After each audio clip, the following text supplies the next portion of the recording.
So luckily, I'm close to home.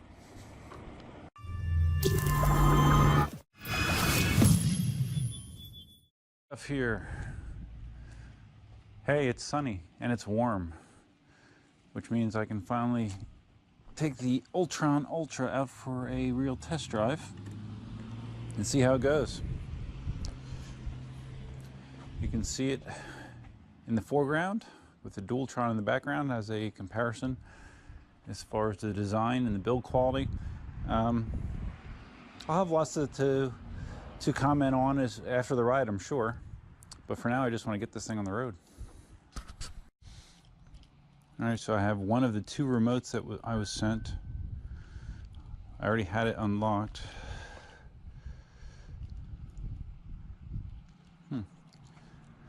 One thing I can notice, the disadvantage of this full color screen is it's not that visible with my sunglasses on and with the bright sun hitting it compared to the Ultron, which is definitely more visible. There is a brightness setting on here, so let me see if I can find it. Yeah, that's what I thought. It already was on the brightest setting. So you have a 1, a 2, and a 3. It's your P01 setting. It's already set for the brightest setting, so yeah, trying to watch that in the bright sun, that's going to be tough to read, for sure. Ultron wins in the display award, without a doubt. So I'm wearing my wrist-mounted GPS, so I have an easy and visible way to track my speed. Yeah, this display with this color display in the sunlight, you can barely see it. Oh. It's very hard to see. Oh, just one of the differences. Well, yeah, I've only done real minimal stuff with this.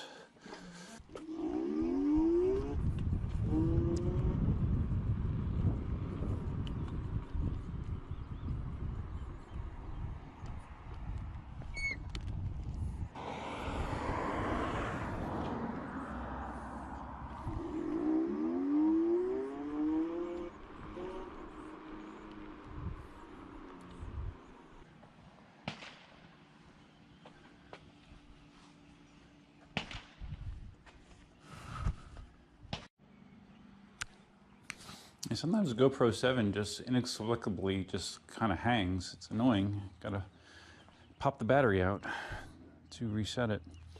So looking at the differences, obviously the front suspension on the Ultron Ultra is different.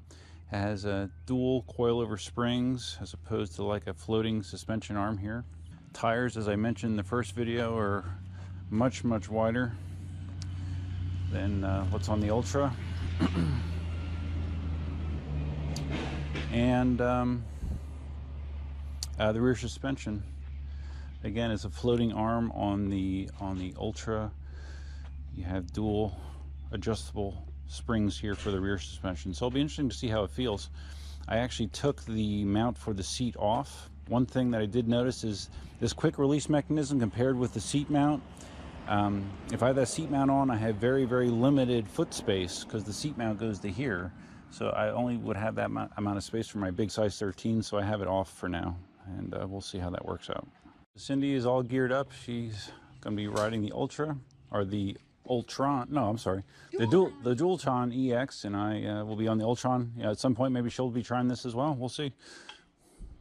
All right, here we go. Out onto the road with the Ultron Ultra.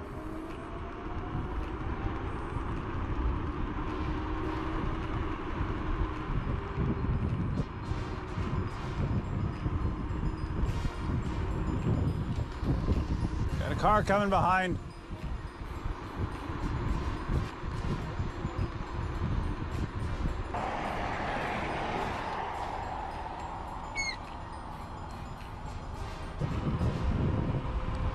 It's riding fine. Based on the settings for the controller, I thought that I had cruise control turned on, which on this one supposedly is supposed to engage after 5 seconds of constant throttle. So far, I've not been able to get it to engage, so I'm not sure if I have that setting right or not. Cruising at 27 right now. Single motor.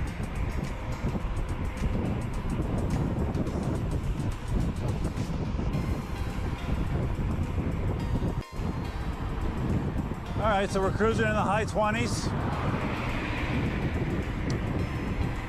Definitely cruise control is not working.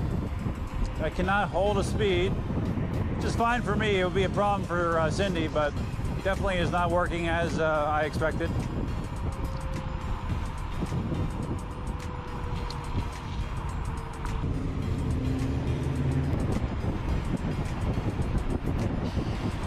I now have the front motor engaged. When you squeeze the trigger, there's a very noticeable difference. Very twitchy. I think I'm gonna turn that back off. I don't know if you can see the sky, but the sky is a mix of clouds and clear. But we are having some rainfall on us right now. There's a gray cloud right above us. Evidently, that is dropping some rain, even though it's sunny.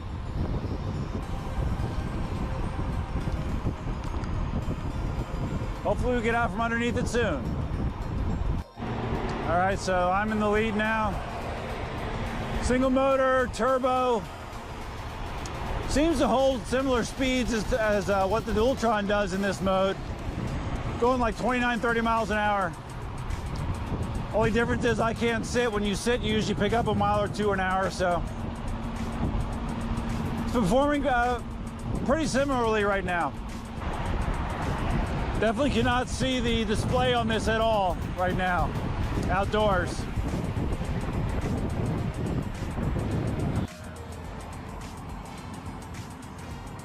I'm just trying to see the battery indicator. Yeah. No, I got my GPS on. No, I just need to change the angle of it. There we go. It was like 28, 29, what I saw. Oh, Cindy says we were doing 32. All right. Oh, all right. It's not working. Yeah, that's what I was like. You're not. I didn't try it yet. It works the exact same way. So weird. Yeah. It's so much bigger. You got to balance. So Cindy's on the Ultron. I hope I don't fall off. She's gonna feel it. No, just push into it and just squeeze the trigger gently.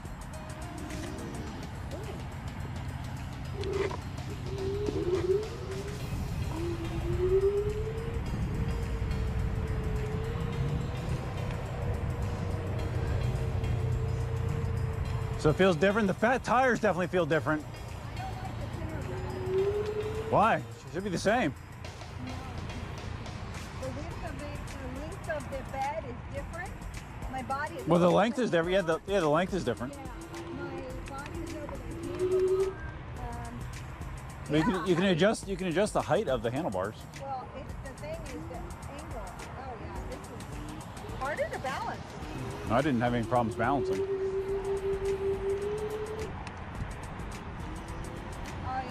The trigger is too What? juicy.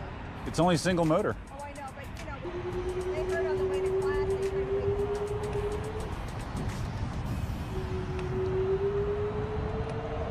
You can feel the power.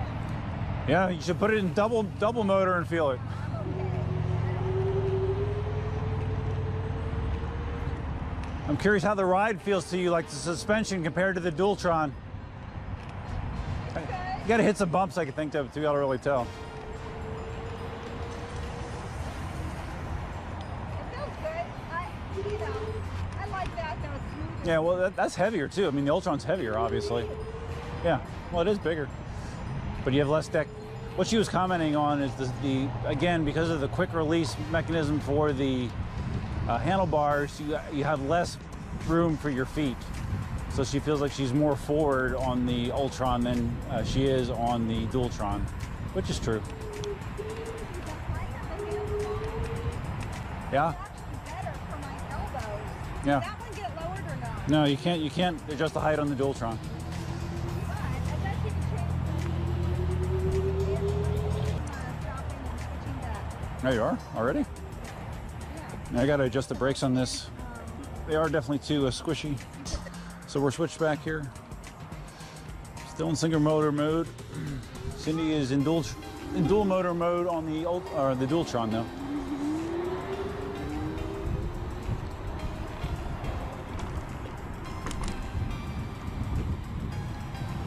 All right, watch this. We are now going fast.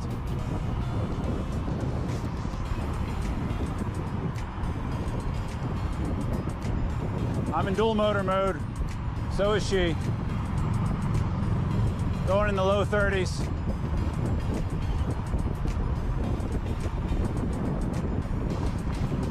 On your right.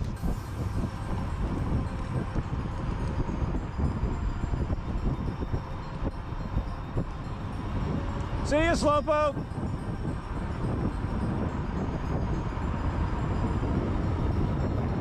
Yeah, now we're in mid-30s. Feeling a little sketchy, slowing down. It doesn't feel unstable, but just when you're going that fast, it feels pretty weird no matter what you're on. You know, outside of a regular automobile. If I even mention what we're doing, we're not going to Dunkin' Donuts, we're going to Culver's for lunch. So yeah. Car behind us. All right. Holy crap. Freaking jammed. I'm going past here and turning around. I flew by you at that one spot. I know you flew by. Did it seem like I was going fast? You're awesome. Let's see, the battery indicator still says full. So I don't like it doesn't have a percentage. Like, you know, that has an exact Oh, it just percentage. has It tells you. The bars? The bar shows full still, so it's kind of weird. All right, so we finished up our lunch at Culver's. We're gonna be doing a loop around that'll get us back to the traffic light so we can make a left and head on home.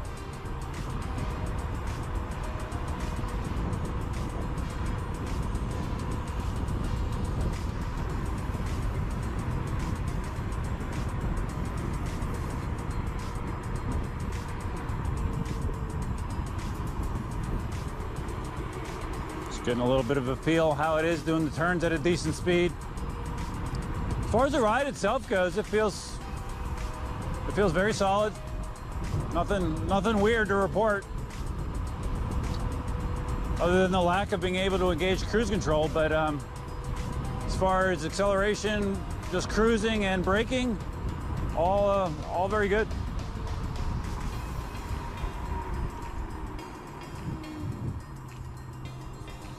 Yeah, brakes on this definitely feel much better. Well, that has e-brake as well, though. I'll adjust it. Hey, we're just going to the light, making a left.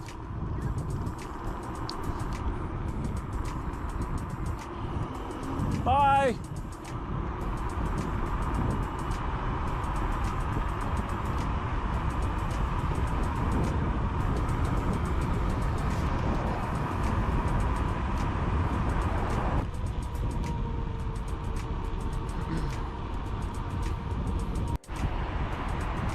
All right, so we're cruising eastbound again, back onto Mockley in the infamous bike lane. I'm in dual motor mode, just being easy in the trigger. Cruising close to 30 again.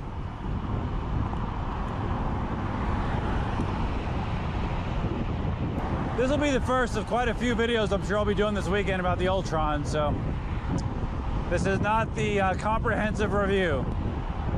All right, Cindy hit a screw somehow on the Dualtron and punctured the back tire, so she has a flat. So now I have to haul ass and get home. Get the truck and go get her. The screw somehow was through the side of the tire.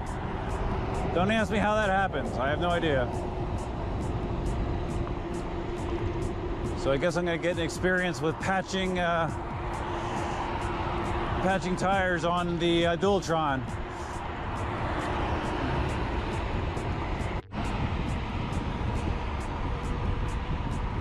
in single motor mode. I'm still suspect of this battery meter. It still shows totally full. And at this point, I've probably gone 14 miles maybe. So that seems kind of hard to believe. This is roughly a 1400 watt-hour battery, I believe, so it should be showing some sort of usage at this point.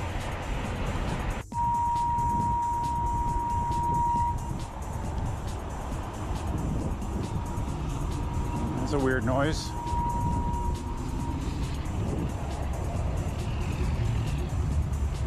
Sounded like it was coming from the back motor.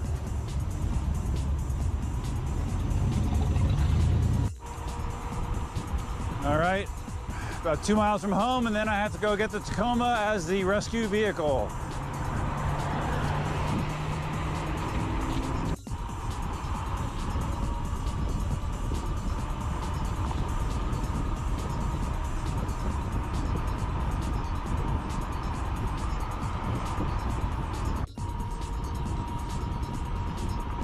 Periodically, I'm hearing a loud oh, interesting.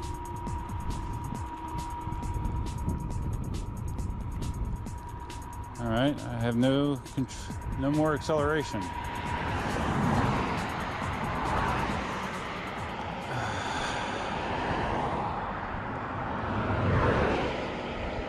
Wow. I think the battery might be dead. Okay. Maybe that was the noise I heard. All right, so add inaccurate battery display to the bugs so far in the Ultra. Yeah, good luck kicking this thing. Yeah, I got nothing. It's out of juice. Won't turn on. I'm hoping it's just out of juice. This this is not how I wanted my Ultra, my first extended Ultron Ultra ride to end. Trying to kick an 80-pound scooter. I mean, it does roll okay, but it's just not made for kicking. So luckily, I'm close to home. So I guess we might as well talk about the pros and cons so far. Pros, rides well, lots of power.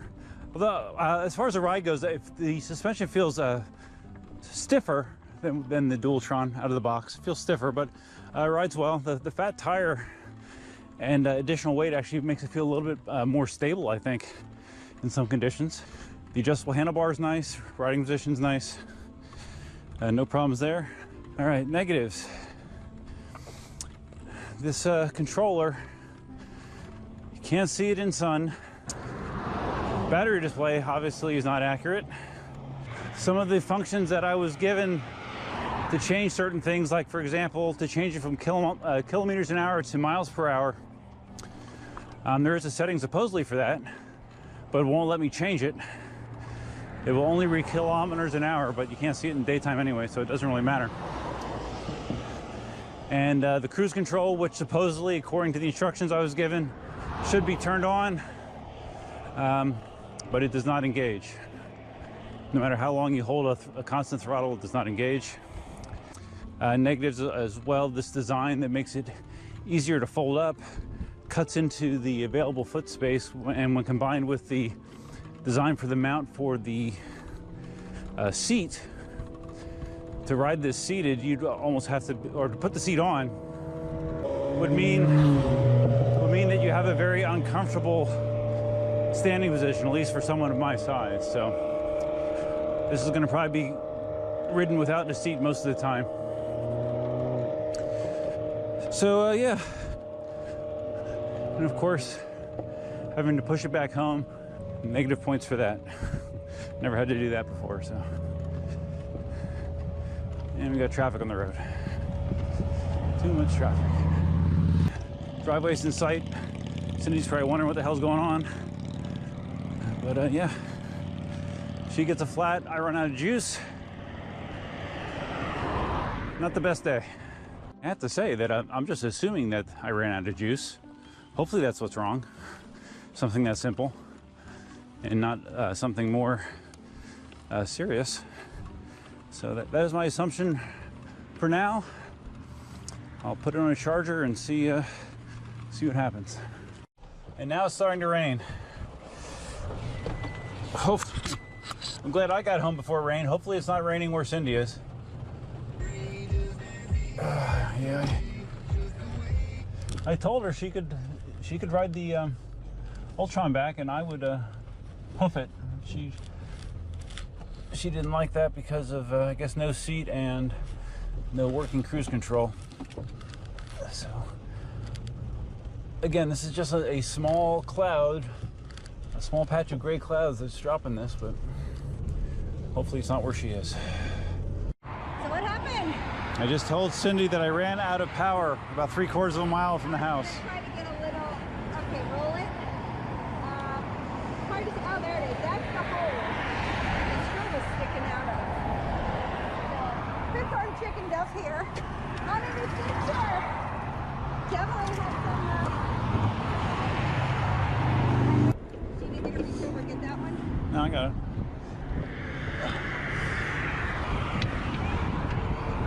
So we are almost home, and again we're driving right back into this patch of gray clouds that I drove through leaving. So I'm hoping since we're moving that the Ultron is not getting very wet. It'll be somewhat wet, but yeah, it's been great adventure. I guess I'm gonna have to be talking to Elvis some about some of these weird quirks I've been finding. Alright guys, like I said, this was a unexpected turn of events. We'll throw the Ultron on the charger and hopefully we will get a true full charge on it, and worst case scenario, I just can't. I just got to make sure I can run off the charger on that thing and maybe do a range test to give me an idea of what the real range is. But it's going to be a pain not to be able to rely on the battery indicator, if that is the case. And I'm also going to be getting some experience taking the tire off of a Ultron, I guess, and try to fix this flat. Interesting first extended ride on the scooters. If you found this video interesting or entertaining, please give it a big thumbs up. If this is your first time visiting the channel, please consider subscribing, and feel free to leave your comments, suggestions, ideas, and thoughts below. You know, when I bought the Ultron, I knew that this was a possibility. There's going to be some, some weird stuff. Because I just, there is no such thing as getting something for nothing, and this is obviously almost half the price of the equivalent Ultron model, so there are going to be some differences. It's just a matter of if there are differences you can live with or not. So I'll do my best to figure that out. So anyways, look for some more videos this weekend, and until next time, tough man out. Let's see, is it still dead?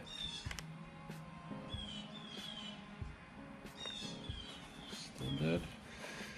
Yeah, seems it. Alright, just a quick post-mortem here. It's odd, I took my e-wheels charger, which I use for the Ultron, because I believe the battery in the Ultron is a 57 or 60 volt, something like that. And I plugged in my e-wheels charger, and it showed voltage of 66, so it didn't even turn on. Because with the way that charger is set up, 66 is full charge. So, I'm confused. And of course, I just turned it on. It still shows full battery. Full battery. So I have the very inexpensive feeling charger from Ultron plugged in, and it is charging. So we're just gonna let it go, I guess, and let it go till it's green and see what happens.